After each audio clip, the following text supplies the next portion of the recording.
Pronto, tá aí, Brunão. Boa aula para você, meu amigo.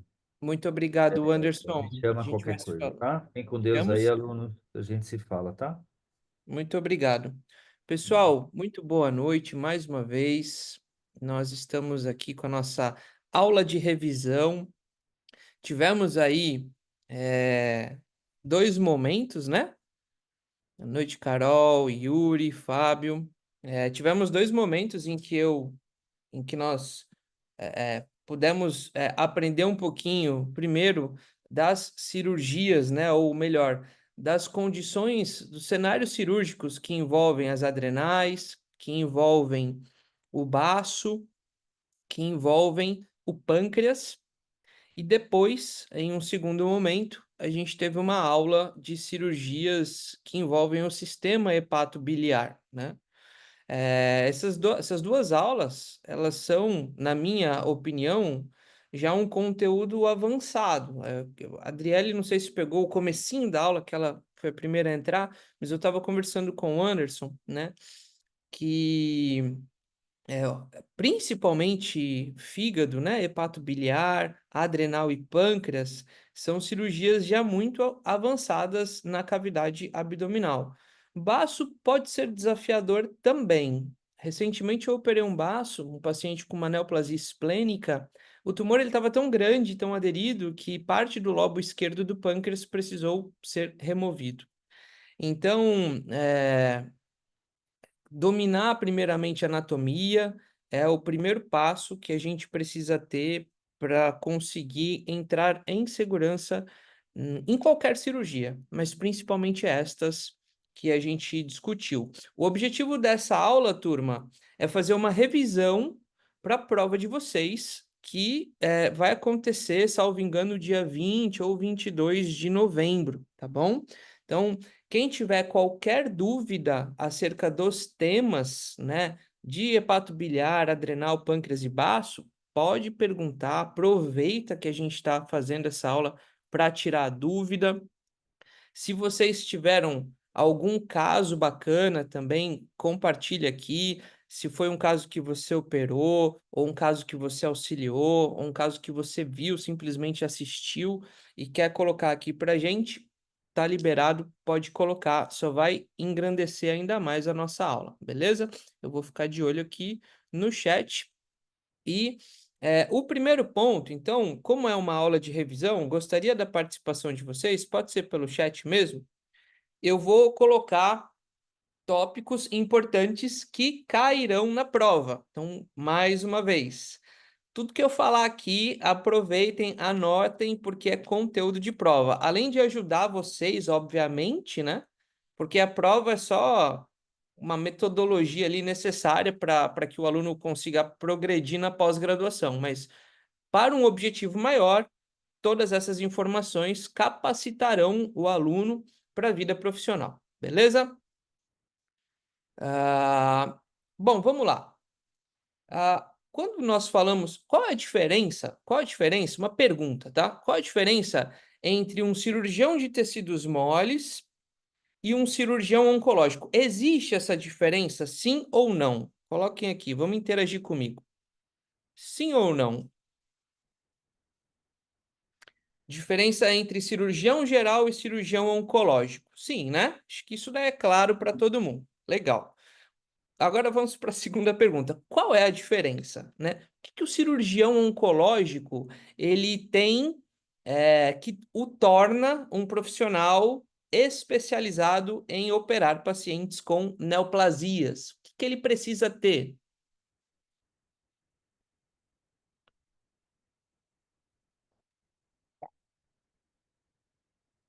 Mais especializado, mas detalha mais um pouquinho.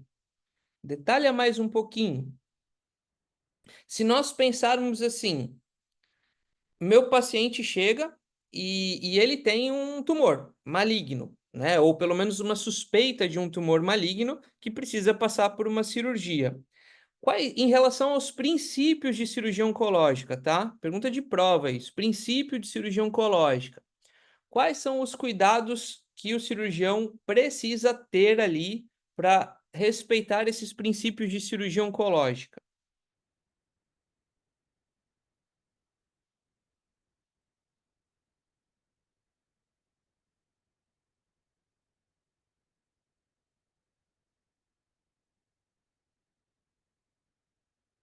É bem simples essa resposta. Bem simples. São dois princípios de cirurgia oncológica. O primeiro deles, turma, é margem de segurança. Então, o cirurgião, ele precisa se preocupar com margem de segurança. Às vezes ele consegue, às vezes ele não consegue, mas precisa ter a necessidade ali, o planejamento para buscar essa margem de segurança, não deixar tumor para trás. Esse é o primeiro princípio. E o segundo princípio é remover os linfonodos sentinelas. Lembra que câncer tem potencial de fazer metástase, de se espalhar, e uma das vias de metástase acontece pela via linfática, né? E pode parar ali no linfonodo sentinela. Então, princípio de cirurgia oncológica, margem de segurança e linfadenectomia do linfonodo sentinela. Aqui uma informação muito importante, anotem, uma informação importante. Linfonodo sentinela não necessariamente é linfonodo regional. Às vezes, como assim, Bruno? Não entendi. Não tem problema, eu falo de novo. Vou dar um exemplo. Às vezes a gente tem um tumor, vamos pensar em cavidade oral, né? Cavidade oral. A gente tem um tumor, tá ali no ramo mandibular do lado esquerdo, o linfonodo mais próximo ali são os mandibulares, então esses são linfonodos regionais, certo?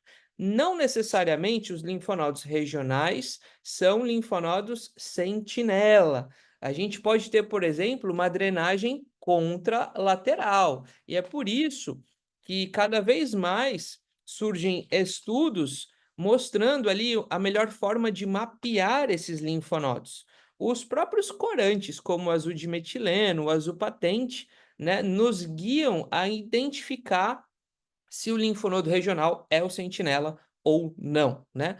Os exames de imagem, por exemplo, tomografia, podem mostrar linfonodos alterados em tamanho, consistência e até padrão de captação, e isso te ajuda a decidir o melhor, ou identificar o melhor acesso ali, né? Ou qual é o linfonodo sentinela, certo? Então, todo esse conhecimento, né, todas essas duas condutas dependem de um conhecimento prévio do cirurgião, como o Fábio falou, mais especializado, ok? Mais especializado em quê? Em oncologia, né? Lembra que na nossa primeira aula a gente falou um pouquinho sobre biologia molecular. Aí você fala, pô, eu estou numa pós-graduação de tecidos moles, de cirurgia de tecidos moles, e estou recebendo aula de biologia molecular tumoral. Por quê? Bom, se você opera pacientes com neoplasia, então, portanto, você está se posicionando ali como um cirurgião oncológico, esse é um conhecimento que você precisa ter para entender, né, qual é a melhor hora de operar, quando não operar, né, ou o que fazer ali, né, antes e depois da cirurgia. Lembrando que a cirurgia ela tem vários objetivos. Às vezes cura, às vezes controle de dor, às vezes diagnóstico, às vezes estadiamento, né? São várias facetas ali que o cirurgião oncológico vai trabalhar em prol do paciente. Mas voltando agora ao tópico de biologia molecular tumoral, porque sim, nós teremos aqui uma pergunta sobre biologia molecular tumoral na prova, tá? E para ajudar vocês, eu vou colocar alguns tópicos que eu queria que vocês dessem um pouquinho mais de atenção. Quando a gente fala que câncer é uma doença genética, lembra que a doença genética não necessariamente significa uma alteração genética herdada. Muito pelo contrário.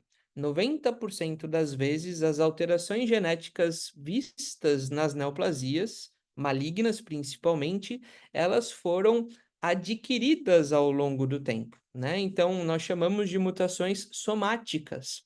E de 5 a 10% são mutações germinativas, ou seja, nasce com aquele indivíduo e está presente em todas as células daquele organismo.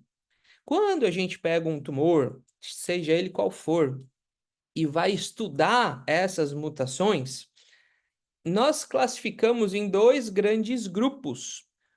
um grupo de mutações chamada de passengers e um grupo de mutações chamadas de drivers. Então, lembra que driver é de motorista, passenger é de passageiro. Se a gente for parar para pensar quais são as mutações que são relevantes para a progressão do câncer, veja, o câncer é esse carro desgovernado. Se eu quero bloquear essa doença, eu vou bloquear uma mutação passenger ou uma mutação driver?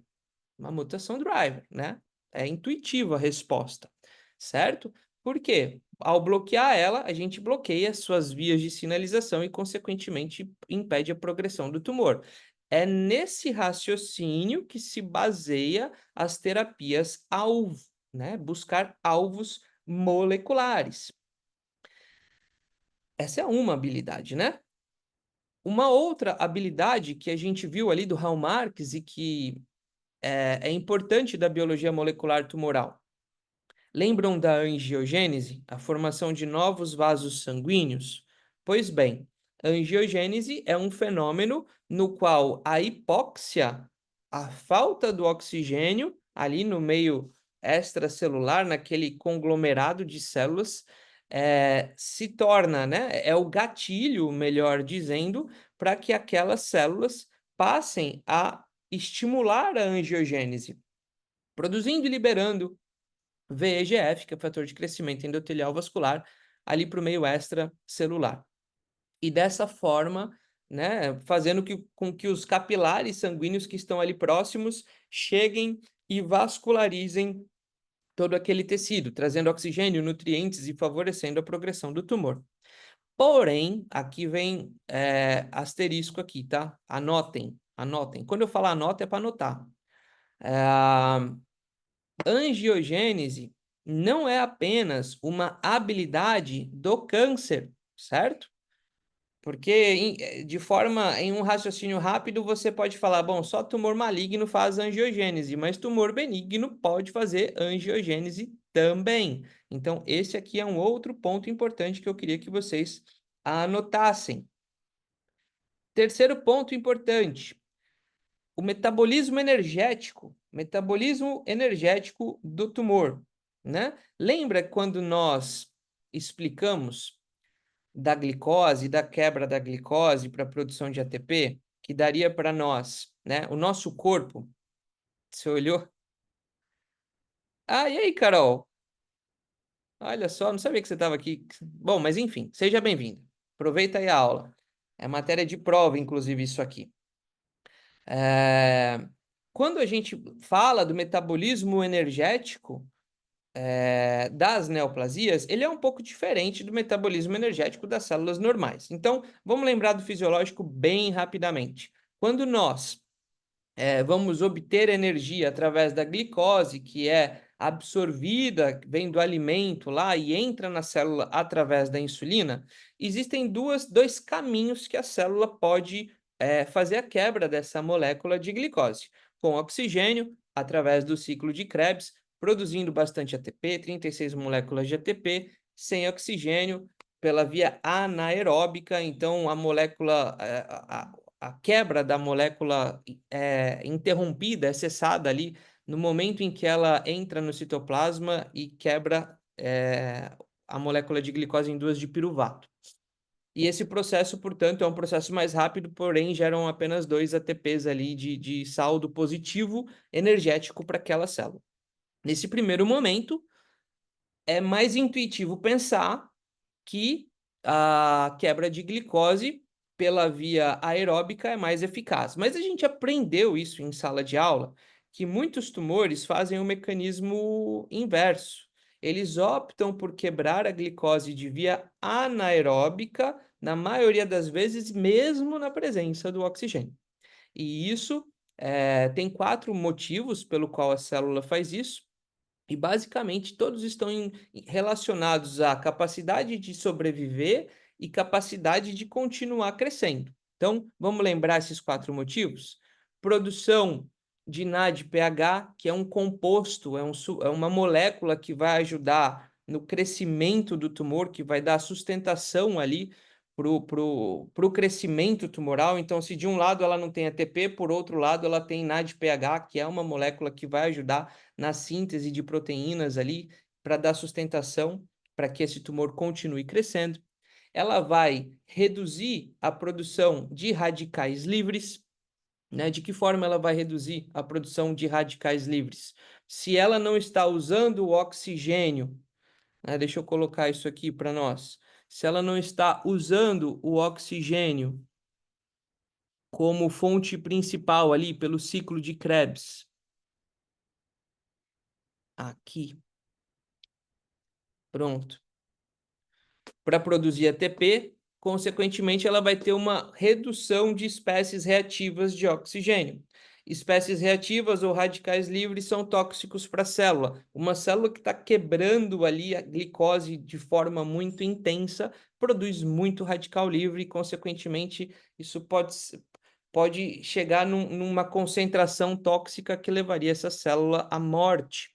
E, portanto, buscar a rota anaeróbica também é uma forma de se proteger. Terceiro ponto aqui, né? Proteção contra a apoptose. Lembra que o ciclo de Krebs acontece na mitocôndria. A mitocôndria é o motor energético da célula e, como qualquer motor, quando trabalhado de forma muito intensa, pode superaquecer, entre aspas, né? E se a mitocôndria superaquecer, ela pode desencadear a apoptose, liberando proteínas pró-apoptóticas, que vão desencadear toda a cascata de apoptose intracelular. E, obviamente, que a célula tumoral não quer isso e, portanto, ao buscar a via anaeróbica, ela também se protege. E como um dos produtos finais dessa quebra de glicose pela via anaeróbica é o ácido lático, né? Vai aumentar ali o lactato, porque o piruvato dá lugar ao lactato, vai acidificar ali o meio extracelular, e acidificando o meio extracelular, favorece um tecido, um ambiente, um microambiente, melhor dizendo, tumoral, mais inflamado. Com mais inflamação, há maior interação molecular entre tumor e o componente inflamatório. Facilita angiogênese, facilita crescimento, facilita invasão, tá? Então, lembra que a quebra da glicose pelo tumor acontece preferencialmente pela via anaeróbica por esses 4 motivos que eu acabei de citar. Até aqui tudo bem? Cadê vocês? Nenhum comentário aqui no chat. Maravilha, show. E, Bruno, qual que é a relevância clínica disso para mim, né? O que eu vou usar isso na minha vida? Fala sério. Já falei para vocês na nossa primeira aula, né? E hoje não, há muito tempo, né? Existem exames de imagem metabólica, então aqui um PET-CT, a própria cintilografia, utiliza radiofármacos, né? Alguns com uma molécula de glicose, então aqui é um exemplo de um PET scan, né, de um PET-CT, melhor dizendo, um PET-CT, né, que é um PET scan, uma tomografia e um PET-CT, que utiliza um radiofármaco. O que é esse radiofármaco? É uma molécula de glicose ligada a uma molécula de flúor, que é uma molécula radioativa. No momento em que esse radiofármaco é feito ali endovenoso no paciente, o paciente passa a se tornar radioativo, né? E quais são os tecidos que vão marcar esse radiofármaco? Todos aqueles que têm uma demanda altíssima de glicose. Sistema nervoso central, miocárdio, rins e bexiga, uma vez que eles são excretados através da urina, e todo o tecido suspeito, como essa lesãozinha aqui no fígado. Ela não é vista na tomografia, mas ela é vista aqui, ó, tanto no PET-CT ou no PET-scan, como na tomografia. Então tá aí uma aplicação prática desse conhecimento da biologia molecular. Dando sequência, terceiro tópico que eu quero discutir com vocês.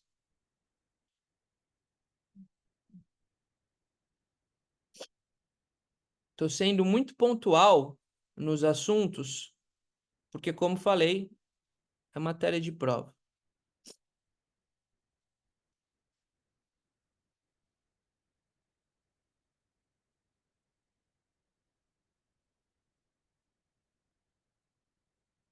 Aqui. Vamos falar do baço um pouquinho.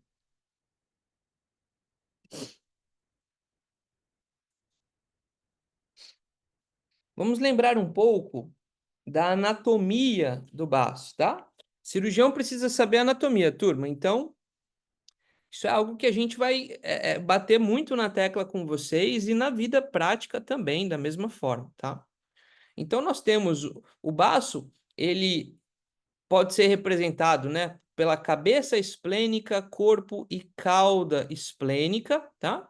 Uma face, uma superfície parietal que faz contato com a parede abdominal, muitas vezes a região ventral aqui, antímero esquerdo, às vezes, dependendo do tamanho do baço, antímero central à direita. Uma superfície visceral que faz mais proximidade com o aumento maior e com a curvatura maior do estômago.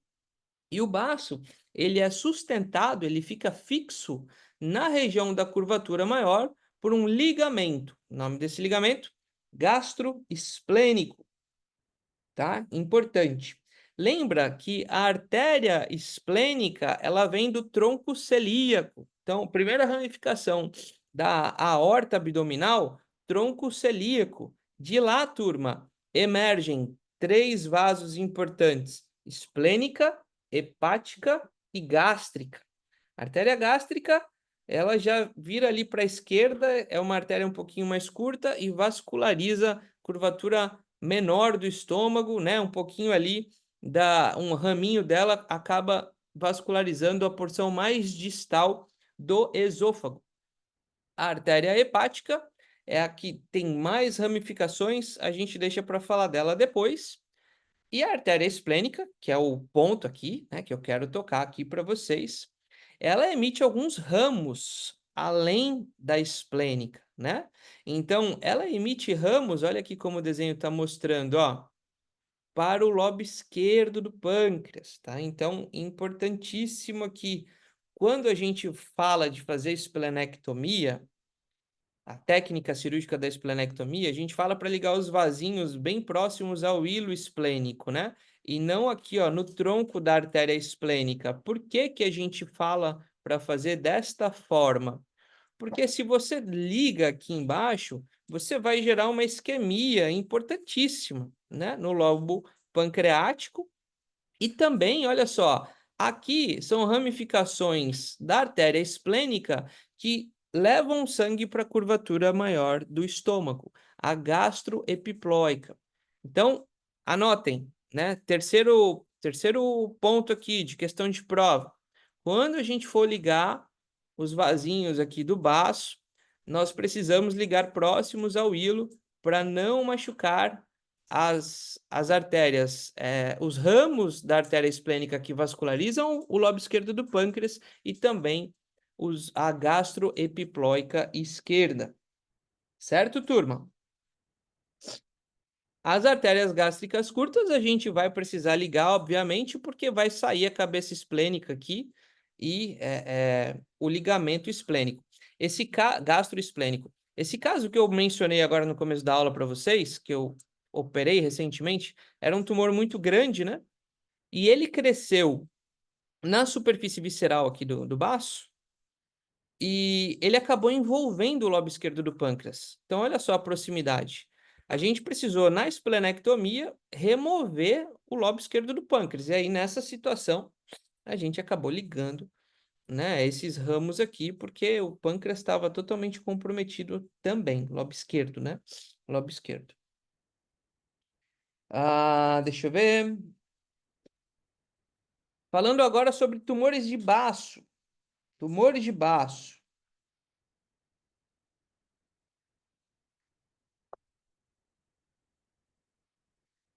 Fala aí, deixa eu abrir aqui para mensagem. Vamos abrir aqui para mensagem. Quero interagir aqui com vocês.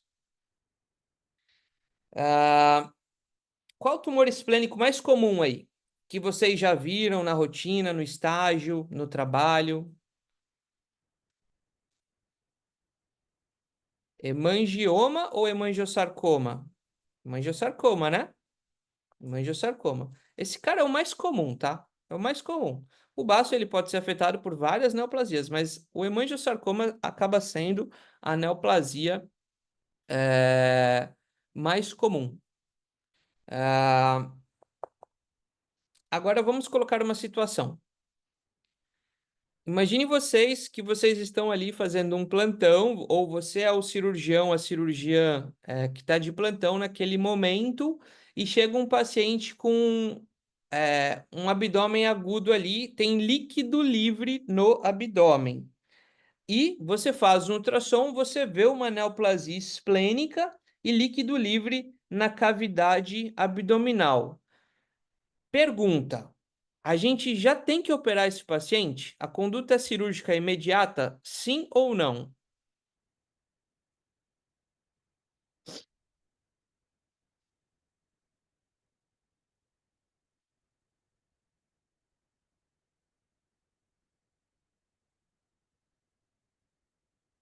Gabriela acha que não. Não, não chegou estável. Não chegou estável. Vamos pensar assim: tá com dor, tá hipotenso, estabilizar. Mas como que a gente. Exato, beleza, até aí show de bola. O que que vocês fariam para saber se esse paciente ele tem líquido livre, certo? Ele tem líquido livre e ele tem tumor no baço. Como que a gente faz para saber se aquilo ali é sangramento ou não?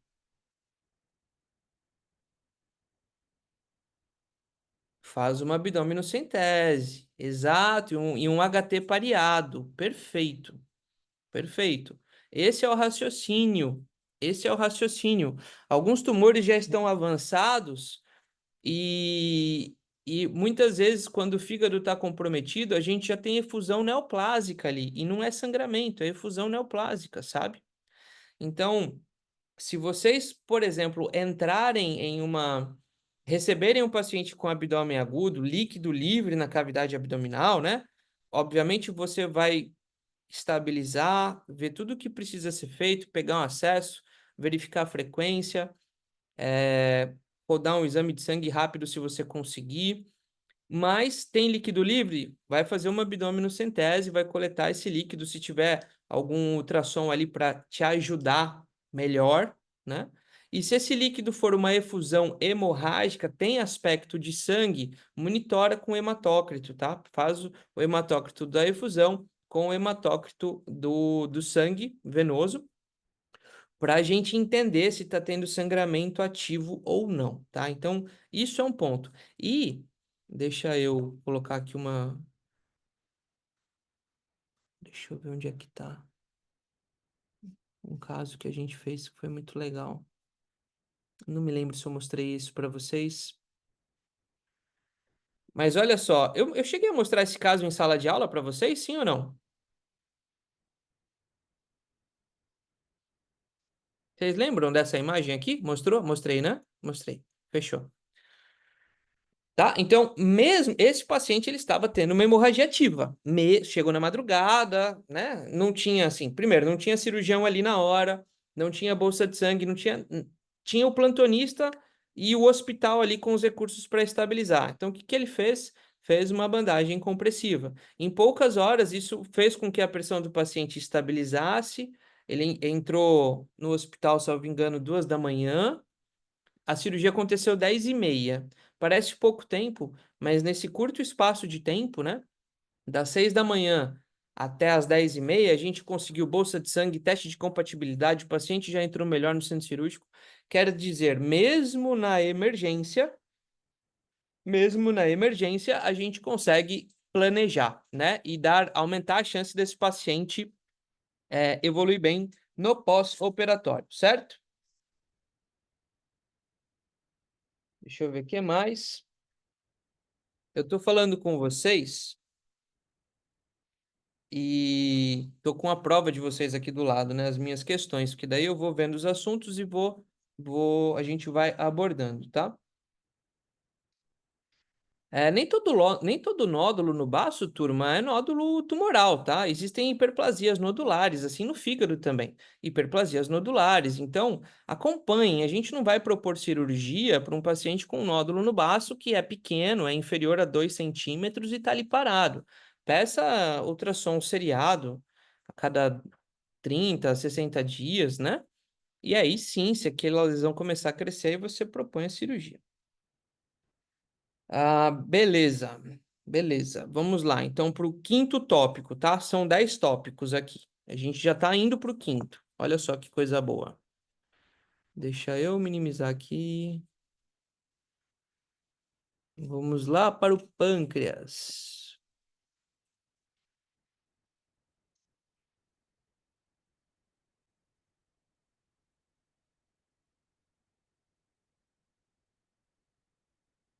Anatomia do pâncreas também. Isso aqui é fundamental, tá, turma? Muitos cirurgiões já experientes, né? Ainda tem um pouco de dificuldade, em relação à anatomia desse órgão, né? Porque ele tá, né? Ele tem parte dele tá no duodeno, parte dele tá na região ali do aumento maior, né? Parte dele tá acompanhando o antro piloro do estômago. Então, a anatomia do pâncreas ela não é muito simples, né? Não é um órgão que o ultrassom também consegue caracterizar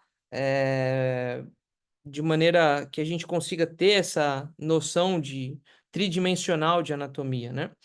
Então, quando nós vamos operar o pâncreas, a gente precisa ter isso muito bem detalhado na nossa cabeça. A começar, vamos lá, vamos falar da anatomia.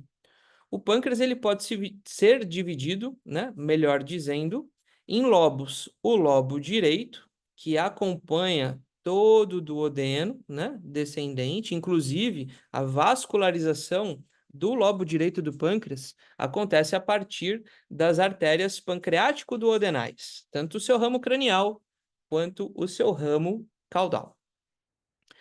O corpo do pâncreas, né, que aqui acompanha aqui a curvatura, a região de transição, né, do antro piloro, né, com o início aqui do duodeno, e o lobo esquerdo do pâncreas. O lobo esquerdo do pâncreas, ele fica, né, entre as lâminas do aumento maior.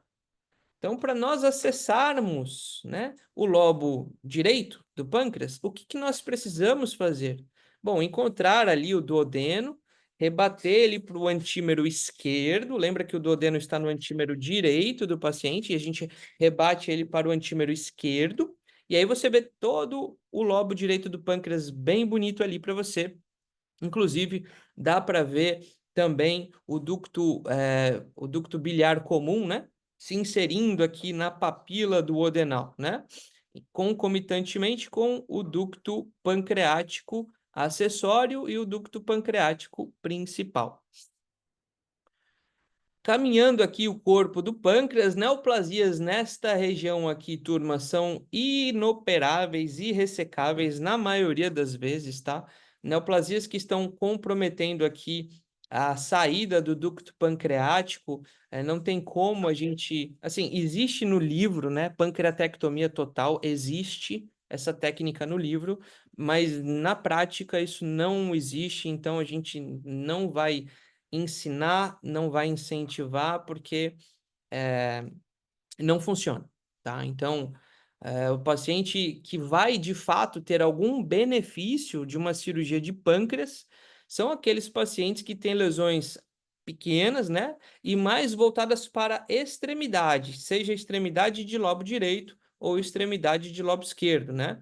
O lobo esquerdo, na minha opinião, é o mais fácil da gente remover cirurgicamente, né? Lembra que o lobo esquerdo recebe vascularização da esplênica, enquanto o lobo direito recebe vascularização de ramos da artéria hepática, que é a pancreático-duodenal cranial, e ramos da mesentérica cranial, que é a pancreático-duodenal caudal. Se está confuso para vocês, não se preocupe, porque isso é anatomia. E anatomia a gente tem que ir ali no livro, entender a imagem, depois ir no cadáver, ver no cadáver, até a informação ficar clara, certo? Deixa eu ver se eu estou esquecendo de alguma coisa aqui importante.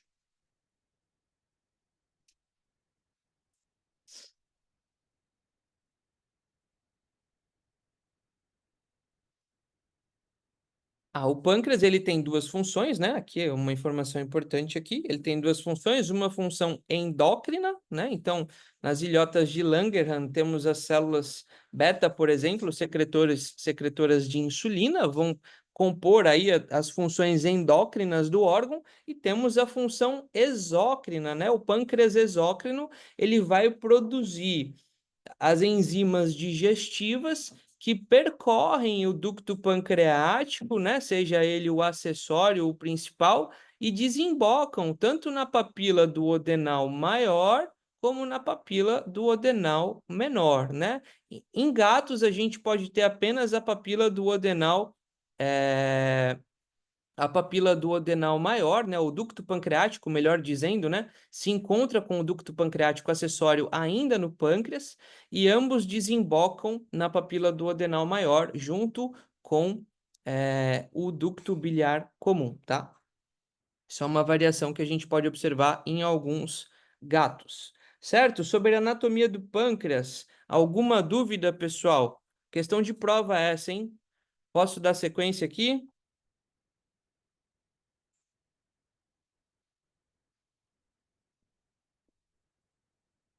Maravilha. Indo para o sexto tópico, agora falamos da anatomia, vamos falar das neoplasias, né? Neoplasias. Bom, se o pâncreas ele pode ser dividido de acordo com a sua função em pâncreas endócrino e pâncreas exócrino, nós podemos também dividir as alterações de origem neoplásica em alterações do componente endócrino e do componente exócrino. A neoplasia de pâncreas endócrina mais comumente observada é o insulinoma. Desculpem, meu gato derrubou o pote de comida dele aqui. Então, as neoplasias do componente endócrino do pâncreas são aquelas que vão envolver, né, as células secretoras de hormônio, e a mais comum aqui vai ser rotina nossa, é o insulinoma, tumor de células beta-pancreática e caracterizada pela liberação maciça de insulina. O insulinoma é uma condição que o clínico muitas vezes identifica. Então, é aquele paciente que chega com sintomas de hipoglicemia severo, pode chegar com tremores, incoordenação, pode chegar até ter crises convulsivas, e aí em algum momento o clínico faz a glicemia, vê que está baixa, né, tenta corrigir e vê que o paciente ele recidiva na hipoglicemia, né? E a partir daí começa ali a suspeita de um insulinoma, tá? Às vezes são neoplasias muito pequenas, tumores primários difíceis de serem vistos no ultrassom, e aí exames mais completos, como a tomografia, podem ser necessários. Né? A frequência dos insulinomas muitas vezes é maior pelos estudos, né? Nos lobos do que no corpo, o que favorece uma abordagem cirúrgica. Em geral, os pacientes com insulinoma têm ganho em se operar, porque, primeiro, a gente já corrige ali aquele sintoma de hipoglicemia no momento que o tumor sai. Ainda no intraoperatório ali, você tirou o tumor, né? Os níveis de glicemia já começam a se estabilizar. É bem interessante, né? Como a cirurgia ela tem esse potencial de ajuda. E segundo, se a gente conseguir detectar isso no começo, enquanto os insulinomas, porque é uma neoplasia de comportamento maligno, 50% deles já fez metástase no momento do diagnóstico. Então, se a gente fizer o diagnóstico precoce do insulinoma, existe ainda a chance de curar o paciente se a lesão estiver localizada somente naquela região do pâncreas que foi removido. Diferente dos adenocarcinomas, tá? Que já possuem um comportamento mais agressivo. E na maioria das vezes, então veja, anotem. Toda vez que eu falar anota, é para anotar.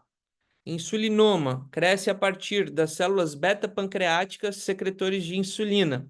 E os adenocarcinomas de pâncreas crescem a partir do componente acinar, ou seja, a parte da glândula que vai produzir as enzimas digestivas, que serão colocadas ali no duodeno através do ducto pancreático. Anota isso aí. Os adenocarcinomas, portanto, apresentam um comportamento agressivo e, na maioria das vezes, no momento do diagnóstico, o paciente ele já está muito debilitado e a doença já muito avançada. Uma porcentagem muito pequena de indivíduos com essa condição vai ser de fato cirúrgico, ou seja, aquele paciente que está bem para ir para uma cirurgia, aquele paciente que tem doença no início para a gente conseguir operar, tá? É uma informação importante e infelizmente a gente acaba por, por encaminhar esse paciente para um cuidado paliativo, né? Em algumas situações. Importante também, né? O manejo clínico do paciente com insulinoma, que muitas vezes o dono faz, o tutor faz, né? O paciente ele faz hipoglicemia e aí o tutor ele já anda com algum alimento que vai subir rápido demais a glicemia. Pode ser mel, pode ser leite condensado, pode ser qualquer tipo de carboidrato de rápida absorção. Mas isso é um erro. Por que é um erro? Porque justamente esse pico de glicemia que a gente vai produzir momentaneamente, oferecendo aquele carboidrato, né? Aquele mel, aquele leite condensado, qualquer que seja ali o alimento, vai estimular ainda mais as células beta-pancreáticas, né, e principalmente as tumorais, a secretarem insulina. Então, o manejo nutricional do paciente com insulinoma, ele deve ser pautado em alimentações com carboidratos complexos, de liberação de glicose de forma mais lenta, e várias vezes ao dia, tá? Não fazer jejuns muito prolongados. A cada 2, 3 horas, 4 horas ali, o paciente precisa comer alguma coisinha para evitar que essas crises aconteçam. Certo? Falamos aqui do sexto tópico de 10. Alguma dúvida sobre as neoplasias pancreáticas, diferenças, pontos-chave entre os tumores secretores de insulina, tumores beta-pancreáticos, dos tumores acinares, né, dos tumores de componente exócrino de pâncreas? Posso seguir?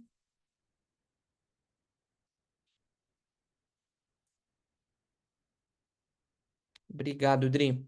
Vamos lá. Indo para o sétimo ponto aqui da nossa revisão. Vamos agora, deixa eu reduzir aqui, falar das adrenais. Agora falar das adrenais.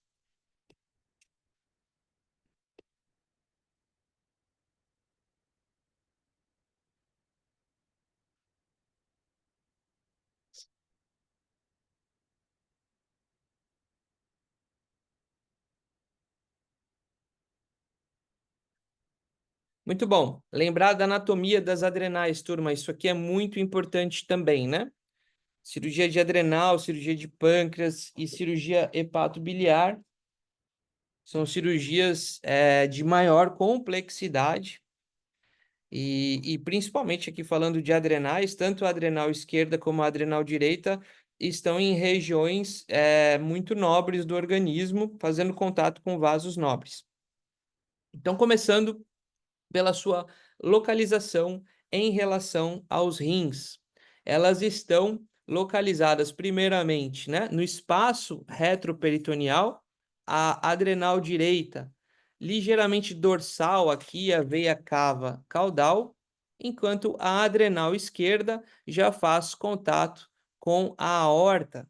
E o polo caudal da adrenal esquerda faz um contato muito próximo aqui, ó, com a veia renal. Inclusive, uma das complicações que a gente pode ter é uma lesão nesse vaso aqui, tumores de polo caudal de adrenal, né, podem causar aderência na parede da veia renal. Se a gente não soltar com bastante cuidado aqui, você machuca essa veia. Se você machucar essa veia e não tiver condições de fazer uma rafia, né, fazer a sutura ali, não tiver material de micro cirurgia, esse paciente acaba indo para uma nefrectomia, e aí o prognóstico já cai bastante, certo? Então, elas estão, né, medial aos rins, né? Elas são localizadas mediais aos rins e mais próximas do polo cranial, tanto do rim direito quanto do rim esquerdo. Que mais?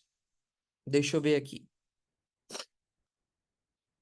Um aspecto muito importante. Existe um vaso super importante que passa ventralmente e divide a glândula em polo cranial e polo caudal.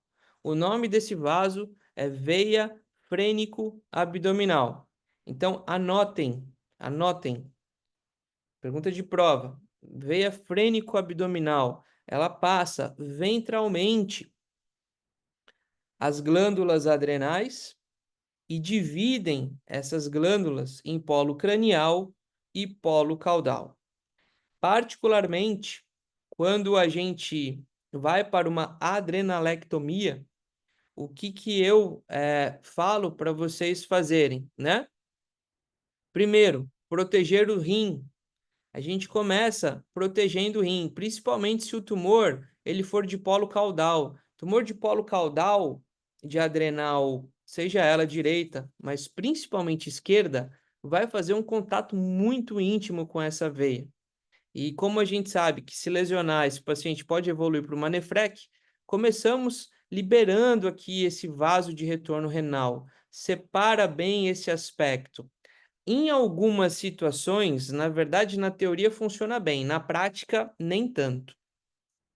Quando nós temos a capacidade de ligar a frênico abdominal aqui, ó, diretamente na cava, seria o melhor dos cenários, porque você já tirou ali parte do retorno venoso, muitas vezes ali da neoplasia de adrenal para a circulação sistêmica. Então, pensando em um tumor secretor de catecolaminas, por exemplo, o feocromocitoma, reduziria bastante a liberação de catecolamina durante a manipulação cirúrgica, consequentemente, teríamos ali uma hemodinâmica menos instável no trans e no pós-operatório. Isso é na teoria. Na prática, o que a gente vê? Neoplasias de grande volume, causando aderências e muitas vezes até englobando e invadindo a frênico abdominal, tá? Então, na maioria das situações, a gente vai deixar para ligar esse vaso depois que a adrenal ela já foi totalmente solta. E aí, voltando ali para o início, né? Nós vamos liberar o aspecto caudal da glândula, proteger o rim, seja ele rim direito, rim esquerdo. Depois nós vamos soltar aqui o retroperitônio, né?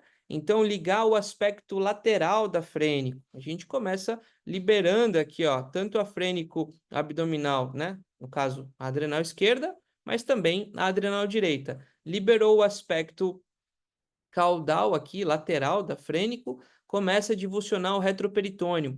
Lembra que a vascularização da adrenal vem de várias regiões, ramificações diretas da aorta, da frênico abdominal e vários vasinhos que perfuram a glândula através do retroperitônio. Então é importante essa cirurgia quando acontecer com algum tipo de tecnologia, né, algum tipo de energia para que você consiga produzir uma boa hemostasia durante a sua cirurgia e para que você manipule o mínimo esse órgão. Lembra que dos princípios de cirurgia oncológica, né? O que a gente quer é remover o tumor sem que ele rompa a sua cápsula, sem que você manipule ele e ele rasgue ali no meio, tá? Princípio de cirurgia oncológica. E aí, por fim, né? Protegemos o rim, ligamos a frênico abdominal no seu aspecto lateral, nós vamos divulsionar o retroperitônio, soltando a glândula, soltando o seu aspecto mais cranial, polo cranial também. Se for aqui na região de adrenal direita e esse paciente tiver hiperadrenocorticismo, nós temos um desafio ainda maior, porque o paciente que tem hiperadrenocorticismo, ele tem o fígado mais aumentado. É um fígado grande, é um paciente que tem hepatomegalia e é um fígado duro. Então, é mais difícil de acessar principalmente o polo cranial, porque é um fígado que já, o processo caudado está aqui, ó, tampando todo mundo, e quando você tenta rebater ele, né, contra o diafragma, então você empurra ali o processo caudado contra o diafragma, né, muitas vezes o fígado está grande e duro e você não consegue ter essa exposição cuidadosa, né? Por isso que alguns cirurgiões também preferem o acesso paracostal para poder soltar as adrenais, né? É uma variação da técnica. Deixa eu ver em relação à anatomia. Acredito que eu falei tudo, tá? Acredito que eu falei tudo. É uma questão de prova de anatomia das glândulas adrenais, então estudem a anatomia das glândulas adrenais. Olha, tem uma pergunta aqui que é importante, inclusive, né? Ah, se soltar o ligamento hepato-renal, vai ajudar? A primeira coisa que a gente vai fazer na adrenalec direita é soltar o ligamento hepato-renal, porque o processo caudado do fígado, ele está recobrindo o polo cranial do rim. E a adrenal nem se fala, a adrenal está lá atrás. Então, antes de mais nada, a primeira coisa que a gente faz é soltar o ligamento hepato-renal, né? Soltamos o ligamento hepato-renal, aí a gente vai gentilmente empurrar cranialmente o processo caudado, para que você tenha essa exposição. Se for um tumor não secretor, se esse paciente não tiver hiperadreno, essa exposição ela fica muito mais facilitada, né? Só naqueles que já tem Cushing, né? Está sendo tratado. Lembra que hiperadreno e neoplasia de adrenal são condições diferentes, diferentes. Então, uma coisa, isso é algo que confunde a cabeça do tutor. Por quê? Porque a pessoa, ela recebe o diagnóstico do cachorrinho dela de hipercortisolismo. Ó, meu cachorro tem Cushing e já está tratando com um endócrino. E está tomando ali o tratamento, trilostano, seja lá qual for o tratamento que o endócrino prescreveu. E aí, em um dos exames de rotina, percebe um nódulo na adrenal, ou nódulo que começa a crescer. Perceba que agora nós temos duas situações. Uma delas é a doença endócrina e a outra é a doença oncológica. Então, tratar o hiperadreno, tratar a condição endócrina, trata parte do problema, mas não impede a neoplasia de crescer, não impede a neoplasia de invadir, não impede a neoplasia de metastatizar e levar esse paciente a óbito. É importante deixar claro, porque a pessoa que talvez não tenha essa informação clara na cabeça, acredita que o que dá para ser feito já está sendo feito, que é o tratamento da doença endócrina. Certo? Ficou claro? Deixa eu abrir aqui o chat. Não precisa fazer paracostal. Bom, aí depende do cirurgião e da situação, né? Paracostal pode ser feito ou não, dependendo ali da, do momento, né? Do paciente. Indo para o oitavo tópico, turma. Indo para o oitavo tópico. Vamos lá. Sendo bem rapidinho essa revisão, né?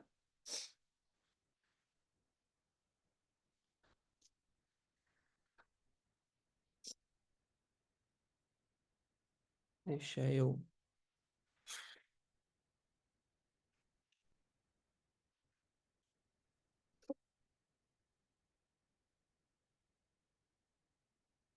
Aqui, vamos lá, vamos entender. Você recebeu um paciente com um ultrassom que mostrou lá uma neoplasia de adrenal. Às vezes a pessoa ela nem te procurou por conta daquela neoplasia, às vezes ela te procurou por qualquer outro motivo. O cachorrinho vomitou, enfim, tá com diarreia, você pediu um ultrassom, viu lá um tumor de adrenal, e aí começa todo o processo de investigação. Existe um passo a passo que a gente precisa seguir, né? Então, a primeira coisa que nós vamos, tá? Então, preste atenção, questão de prova essa aqui, tá? Qual é o raciocínio que o cirurgião tem que ter junto com o endocrinologista, né? Antes de pôr um paciente com tumor de adrenal numa mesa de cirurgia. Bom, temos um diagnóstico de neoplasia de adrenal, certo? A primeira diagnóstico assim, morfológico, vimos um nódulo na adrenal. Lembrando que nódulos com diâmetros de 2 centímetros têm uma forte correlação com malignidade. Vou repetir, não é tamanho de adrenal, são nódulos com diâmetros superiores a 2 centímetros, já tem uma forte correlação com neoplasia de adrenal. Mas você viu um nódulo suspeito no ultrassom, a primeira coisa que a gente precisa saber é se esse nódulo ele é nódulo secretor de hormônio ou não. Muitas vezes quem faz isso é o endocrinologista. Se você não tem um parceiro endocrinologista, é interessante você ter, né? Ligar para alguém, ter ali um contato mais próximo, ou você pode inicialmente dosar, por exemplo, fazer supressão por dose baixa de dexametasona.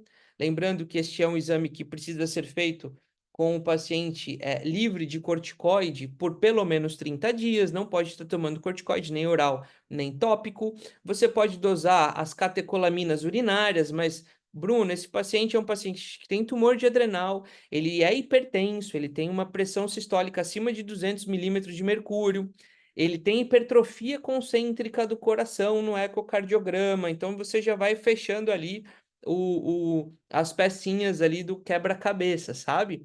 Pode ter um aumento, né, da aldosterona, ou pode ser um tumor que simplesmente não secreta absolutamente nada, né? Alguns livros, artigos utilizam essa terminologia, um incidentaloma. Foi um achado de exame, né? É um tumor que não secreta absolutamente nada. Talvez esse cara aqui seja o melhor dos cenários, porque não tem uma parte endócrina desequilibrada, né?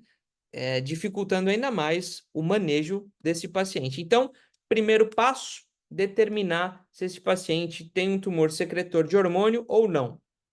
Fez o diagnóstico de hiperadreno, nós precisamos saber se esse paciente tem neoplasia, se essa é um tumor secretor direto da adrenal ou se é uma neoplasia de hipófise. E de que forma a gente pode suspeitar disso? Neoplasias secretoras de cortisol, hipófise dependente, o que nós vamos ter? Um aumento bilateral das duas glândulas, né? Na verdade, não é secretora de cortisol, mas secretora de ACTH. Lembra que a hipófise vai estimular as adrenais através do ACTH, então vai liberar muito ACTH. De que forma eu posso dosar isso? ACTH endógeno, tá? E aí nós vamos ter duas adrenais bem grandonas. Quando a gente tem a atrofia de uma e uma lesão bem grande na outra, então isso pode sugerir para nós, né, um nódulo, uma neoplasia de adrenal secretora de cortisol. Porque ao secretar muito cortisol, essa adrenal tumoral, ela vai dar feedback negativo aqui para a hipófise, dando feedback negativo, menos ACTH é colocado na circulação, consequentemente a outra adrenal, a contralateral, ela está atrofiada. Nesta situação, há todo um preparo, porque esse paciente, ao ter essa adrenal removida, ele precisa ter uma suplementação de glicocorticoide, mineralocorticoide, se for necessário. Isso vai ser prescrito pelo endocrinologista até que essa adrenal volte a funcionar e se torne independente, tá? Isso daí é um cuidado que o endócrino vai ter junto com vocês e é importante ter esse estreitamento aí entre as especialidades, né? Olha, é um paciente que tem hiperadreno, então a gente vai melhorar a condição, vai tratar com trilostano. Onde que está um erro aqui? Comum, até. Comum. O paciente que você descobre lá um tumor de adrenal, tá grande, já está querendo, ameaçando invadir a veia afrênico ou até mesmo a cava. E aí tem que operar, faz a tomografia antes de dosar os hormônios, antes de saber se esse paciente precisa de alguma estabilização clínica, tá? Então, primeiro, nos pacientes que que têm esse tempo, a gente trata, melhora os sintomas relacionados à cortisolemia, né? Ou os sintomas relacionados à hipertensão causadas pelo feocromocitoma, para depois pedir a tomografia, né? Então, a tomografia, ela vai ser o exame próximo à cirurgia, depois que o endócrino já liberou a parte endócrina, ó, já está ok, o cortisol está estabilizado, né? Se for um hiperadreno, por exemplo, e aí a gente faz a tomo próximo da cirurgia. O que que é próximo para você, Bruno? Menos de 30 dias. O ideal, 2 semanas. Porque muitas vezes você tem uma fotografia ali do momento na tomografia, então de repente o tumor ele não invadiu a cava ali na tomo e de repente você está ali na sua cirurgia 30, 40 dias depois do exame e já tem uma invasão vascular, quer dizer, o procedimento muda completamente. Além de remover o tumor, você ainda vai precisar fazer uma cirurgia vascular, uma cavotomia, né? Para retirar aquele trombo e fazer novamente a rafia da cava. O nível de dificuldade muda, o nível de expertise aumenta para fazer essa cirurgia vascular, certo? Deixa eu ver.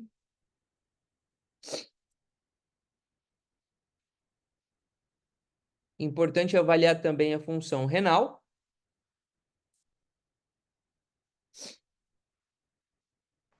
E lembrar que pacientes, né, com endocrinopatia, principalmente o paciente com hiperadreno, tem um risco maior de trombose. Nós falamos sobre isso, né? O manejo profilático, a tromboprofilaxia. Lembra da tríade? Deixa eu achar elas aqui. Isso aqui é muito importante, né? E muitas vezes a gente acaba perdendo o paciente no pós-operatório, aí você faz aquela cirurgia super difícil, super delicada, deu tudo certo na cirurgia, o paciente evolui mal 24, 48 horas depois, tem uma piora súbita, morre, vem a óbito, né?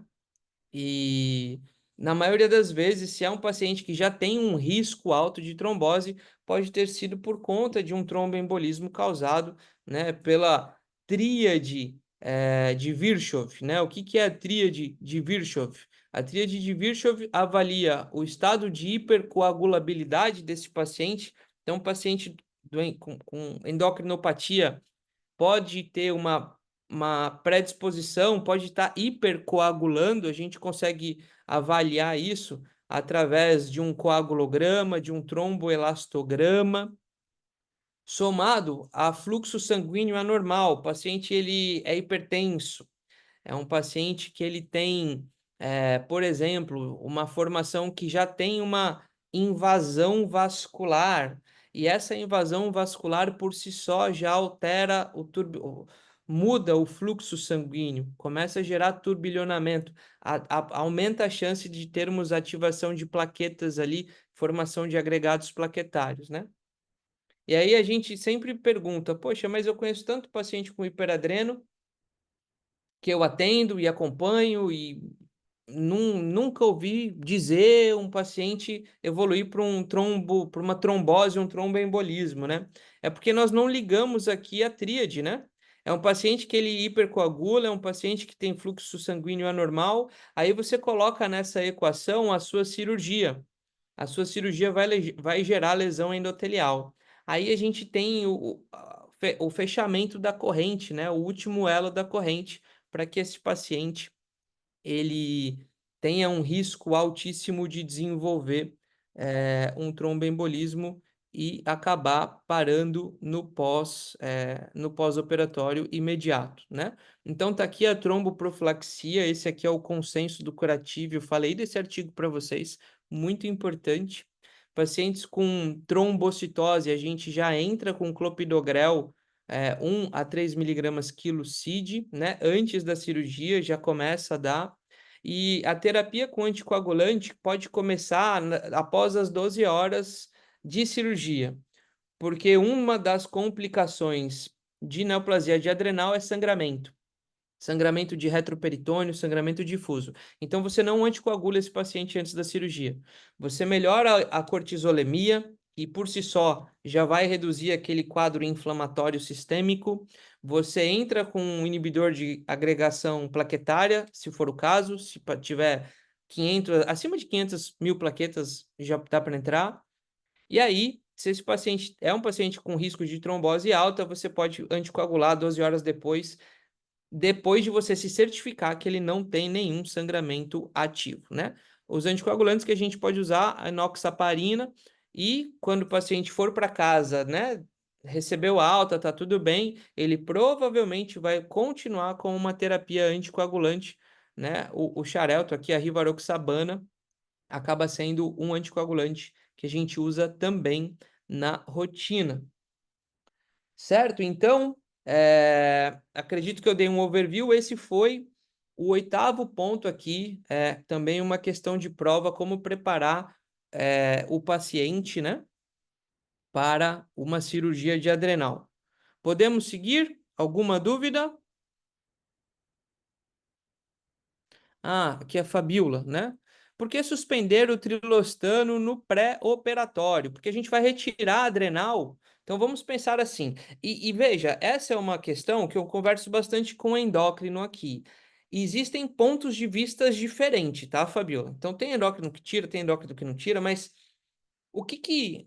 Qual é a ideia em cima dessa suspensão do trilostano? A gente vai gerar uma deficiência de cortisol no momento que aquela adrenal tumoral sai, né? Se ela for, se a gente estiver tirando uma adrenal secretora de cortisol, lembra que a outra está atrofiada. Então a gente vai sair de um extremo e cai no outro, e aí a gente passa a suplementar com glicocorticoide, entendeu? Então, o paciente, tanto é que a gente aplica ali alguns endócrinos pedem para fazer aplicação de Dexa, outros hidrocortisona, mas enfim, você precisa fazer uma aplicação de algum glicocorticoide ali no intraoperatório no momento em que você visualiza e começa a trabalhar cirurgicamente para remover aquela adrenal, certo? Entendeu?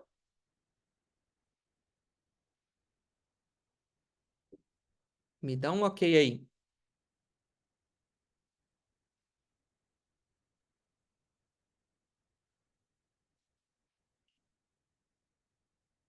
Fabiola saiu, ó. Fez a pergunta e não esperou a resposta. Tudo bem, Fabiola. A aula vai ficar gravada. Então vamos lá. Vamos agora para o último tema aqui da nossa revisão. Ah, show. Obrigado pela resposta aqui. Vamos agora para o nosso último tema, que é fígado, né? Cirurgia hepatobiliar. Indo para o nono aqui, tópico dos 10 que eu quero compartilhar aqui com vocês. Primeiramente falando de anatomia do fígado, né, turma? Isso é muito importante, muito importante. Começando aqui pelos lobos hepáticos. O fígado tem 6 lobos hepáticos. E da esquerda para a direita, nós temos lateral esquerdo, lobo lateral esquerdo, lobo medial esquerdo.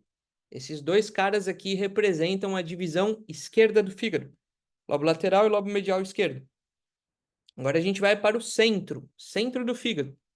Nós temos o lobo quadrado, vesícula biliar e medial direito, né? Então, lobo quadrado, menorzinho, medial direito, grandão, e a vesícula fica aqui no meio, ó. Esse é a divisão central do fígado. E agora, indo para a divisão direita, nós temos o lobo lateral direito e o processo caudado. O processo caudado, ele faz parte do lobo caudado. O processo caudado, ele é o lobo que faz contato com o rim direito, né? É aquele chapeuzinho chinês aqui, ó, que a gente precisa soltar o ligamento hepato-renal, empurrar o processo caudado lá para o diafragma para conseguir ver quem? A adrenal, né? Que eu estava falando há alguns minutos atrás. Então, 6 lobos, o processo caudado, tem o processo papilar, que é um apêndice ali que fica mais na região central do corpo, né? Processo caudado e lateral direito, divisão direito. Medial direito, vesícula biliar e lobo quadrado, divisão central. Medial esquerdo, lateral esquerdo, divisão esquerda. Vamos falar dos ligamentos. Ligamentos. Existem alguns ligamentos que a gente solta e outros ligamentos que a gente não vai pôr a mão. Bom, alguns ligamentos que nós soltamos, o hepato renal, se nós temos uma neoplasia de processo caudado, inevitavelmente você vai precisar soltar esse ligamento para conseguir remover ali o lobo doente, o tumor que está nesse lobo, né?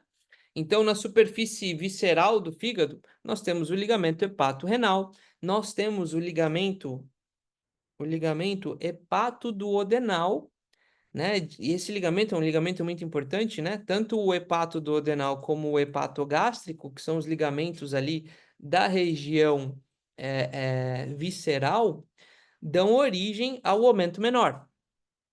E como que a gente faz para visualizar o ligamento hepatoduodenal? Basta identificar ali o duodeno. Imagina que você quer visualizar o pâncreas, o lobo direito do pâncreas. Basta você visualizar o duodeno, né? Vai tracionar gentilmente o duodeno um pouco mais caudal, e aí você vai perceber que ele tem um ligamento que não deixa ele vir mais. Este é o ligamento hepatoduodenal. Por lá sobe os ramos hepáticos da artéria hepática, sobe a porta, a veia porta, né? E se distribui ali no entorno do fígado e ah, desce, né? Através coletando toda a bile do fígado e da vesícula biliar, o ducto biliar comum que vai desembocar na papila duodenal. Então, três estruturas nobres, bem como os linfonodos hepáticos, estão ali ao lado da veia porta também. Tudo nesse ligamento hepatoduodenal. Hepatogástrico, acabei de falar, né? Forma o aumento menor, a gente não vai mexer nesse cara aí. Os ligamentos triangulares a gente solta, e soltando esses ligamentos você tem uma melhor mobilidade do fígado. Então, lembra que os ligamentos triangulares, eles estão nos laterais, lateral esquerdo, lateral direito, tá? Principalmente o lateral esquerdo, turma, que é aquele lobo de mais fácil exposição, que a gente consegue ver muito bem. Esse lobo, quando a gente solta o ligamento triangular, nós conseguimos tracionar e expor ele de uma forma melhor e mais segura, facilitando a ligadura, o grampeamento cirúrgico daquele lobo, certo? E na superfície diafragmática tem um ligamento que esse a gente não vai mexer. Quem sabe o nome desse ligamento aí, hein?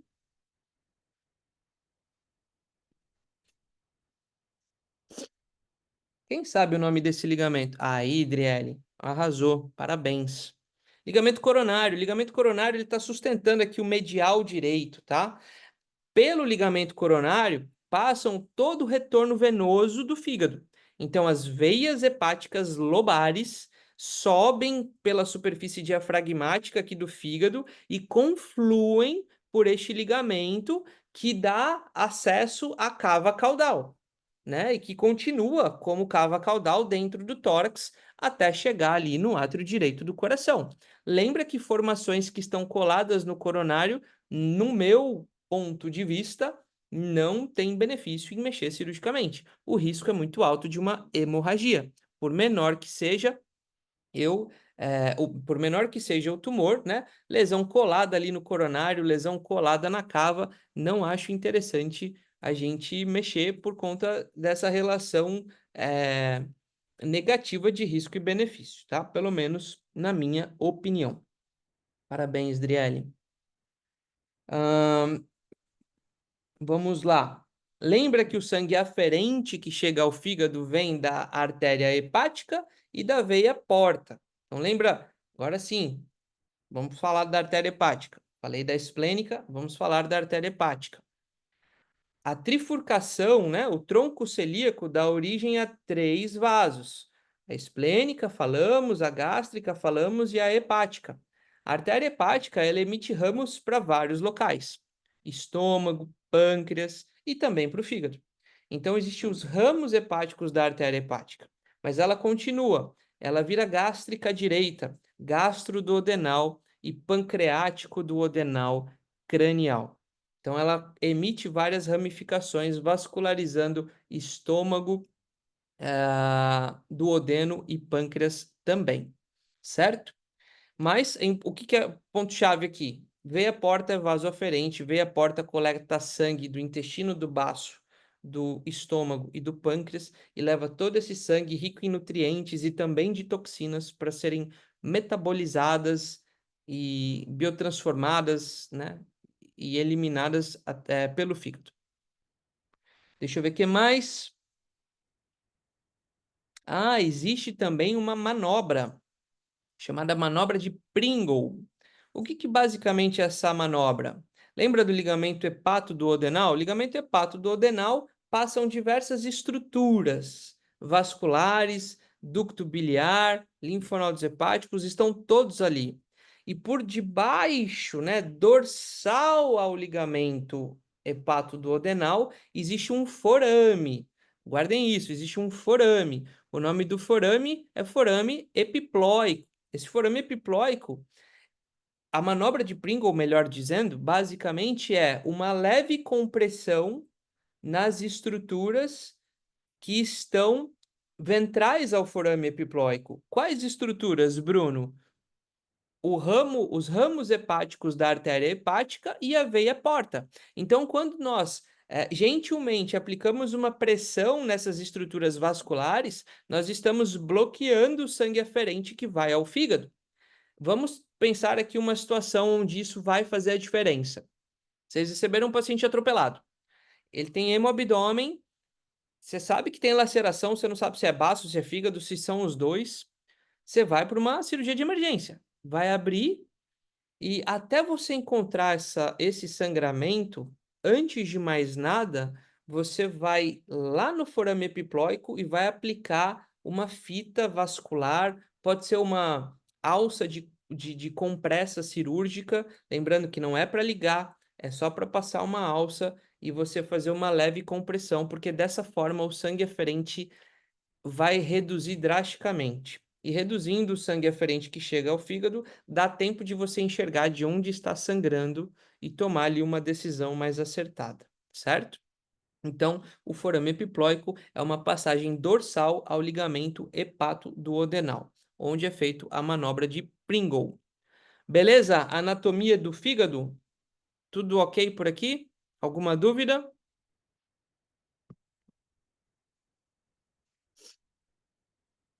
Show de bola. E o último tópico que a gente vai falar para vocês, né? Falamos de anatomia. Estão percebendo? A gente fala de anatomia, depois fala de neoplasia. Anatomia e neoplasia. Fala, Marcou, beleza? O último tópico não poderia deixar de ser sobre as neoplasias, né? Os tumores hepatobiliares. Qual o tumor mais comum aí de fígado? O tumor primário mais comum de fígado aí? Vamos ver se vocês estão afiados. Fácil, vai. Perguntinha fácil essa. Perguntinha bem fácil.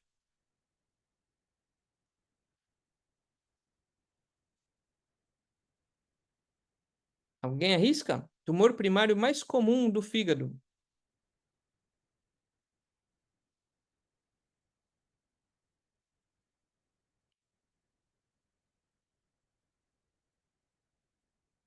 Poxa, acho que minha. Aê, Adriele, show, parabéns. Eu já estava achando que a minha aula não tinha sido boa, hein? Ela meio não aprenderam nada com. Não ensinei direito. Carcinoma hepatocelular é o tumor primário mais comum de fígado. Na maioria das vezes a indicação é cirúrgica, né? E a cirurgia tem um grande potencial de ajuda, às vezes até de cura, se a gente conseguir retirar o tumor com boas margens, né? Pegar no começo. 50 a 70% dos tumores primários de fígado são os carcinomas hepatocelulares, tá? Normalmente eles aparecem são três apresentações do carcinoma hepatocelular. A forma nodular, ou seja, uma grande massa localizado em um lobo hepático, que muitas vezes é essa que a gente coloca numa mesa de cirurgia. Multinodular, então tem mais de um nódulo no parênquima hepático, mas são da mesma histologia, quer dizer, são carcinomas hepatocelulares, e a forma difusa, essa, graças a Deus, não é tão frequente, mas é um paciente que cursa com prognóstico mais reservado, porque não dá para tirar todo o fígado. Tá? Então, quando falamos da cirurgia de carcinoma hepatocelular, ou até de fígado mesmo, né? Eu falei isso agora na anatomia, a gente divide o fígado em divisões. Então, pensando cirurgicamente, turma, nós podemos remover divisões do fígado, né? Diferente do que a literatura fala, que você pode remover 70, 75% do fígado. Bom, se você fizer isso num indivíduo saudável, que obviamente não é o caso, talvez ele sobreviva. Agora, se a gente pega um paciente que já é um paciente oncológico com câncer de fígado, tirar grandes ressecções hepáticas vai levar esse paciente a um quadro de insuficiência hepática aguda, ele morre no pós-operatório, tá? Então, pensando nisso, a gente divide o fígado em divisões. Por exemplo, no carcinoma hepatocelular, que você tem dois nódulos, um no medial e um no lateral esquerdo, poxa, eu posso tirar a divisão esquerda? Pode, você pode tirar a divisão esquerda. Ah, eu posso tirar a divisão central? Posso também. Deixa eu mostrar aqui. Cadê aquele paciente que a gente tirou a divisão central? Aqui, ó. O abdômen agudo que a gente operou, divisão central, né? Medial, medial direito, vesícula biliar e lobo quadrado, né? Divisão central. Posso tirar a divisão direita? Pode, mais difícil, por conta da proximidade que a base desses lobos tem com a cava, mas tumores que estão afastados da cava, estes sim podem ser ressecados cirurgicamente, obviamente respeitando técnica cirúrgica, né? O cirurgião precisa dominar a técnica cirúrgica ali para não se colocar numa situação difícil, né? Uma hemorragia intraoperatória, certo? Pergunta: a divisão direita, anotem, a divisão direita é mais difícil de operar do que a divisão esquerda? Sim ou não?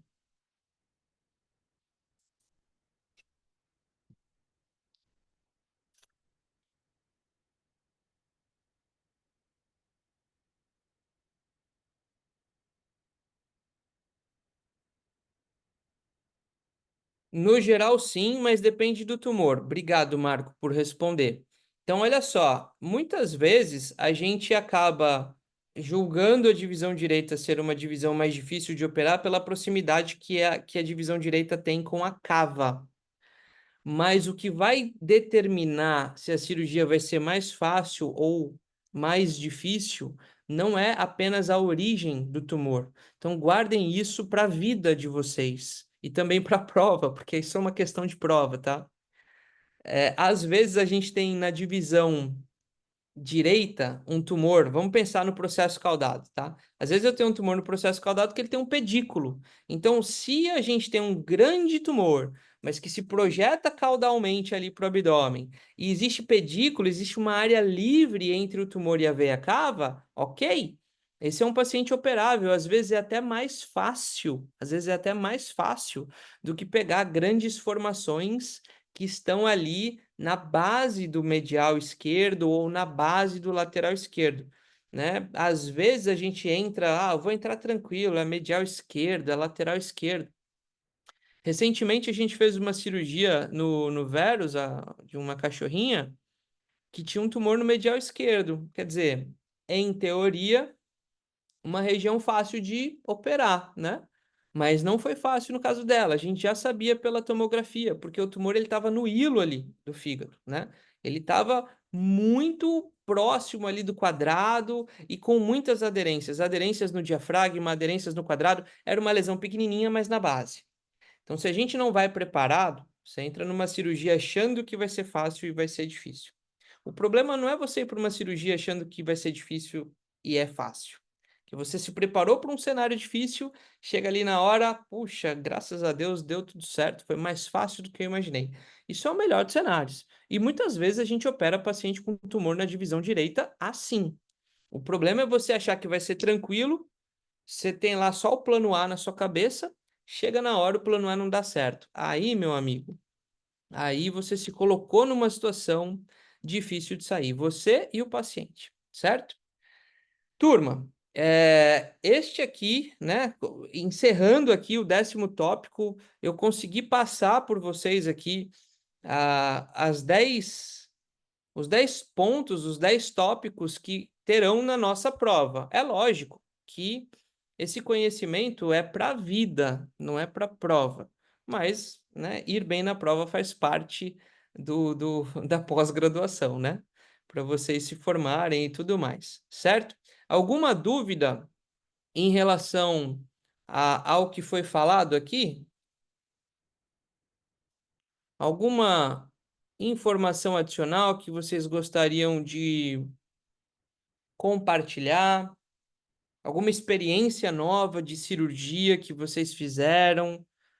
Conseguiram colocar alguma técnica em prática das que a gente viu em sala de aula? Tranquilo? Imagina. Eu que agradeço. Não se arriscou ainda, mas vai chegar lá. Você vai chegar lá. Pessoal, então, ó, eu queria terminar essa aula primeiramente agradecendo a participação de vocês. Muito obrigado. A gente não tem mais aula ao longo da pós-graduação, porém, eu estou à disposição de vocês. No que eu puder ajudar, vocês podem contar comigo, tá bom? Obrigado. Eu vou pedir para o Anderson, imagina, eu quem agradeço. Eu vou pedir para o professor Anderson parar aqui a nossa gravação e, para quem não assistiu, essa aula fica disponibilizada. Para quem quiser assistir de novo, vai estar disponibilizada para vocês. Beleza, turma? Uma boa noite, muito obrigado. Eu quem agradeço a participação de todos. Deixa eu chamar o Anderson aqui. Oi, Anderson, querido. Nós já terminamos aqui, tá bom? Então, se quiser, pode interromper aqui a gravação. Boa noite, pessoal. Muito obrigado, viu?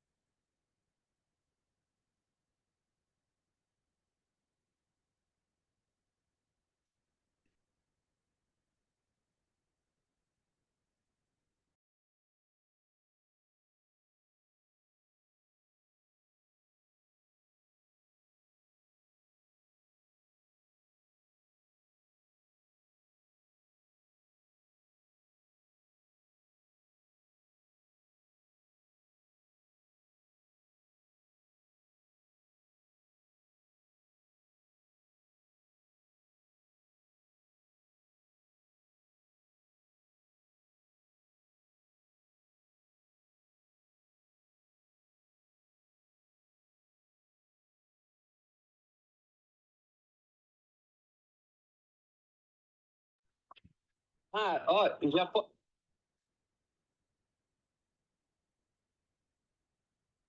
Posso parar aqui? Pronto, ativei aqui meu mudo. Pode Ó, parar. beleza.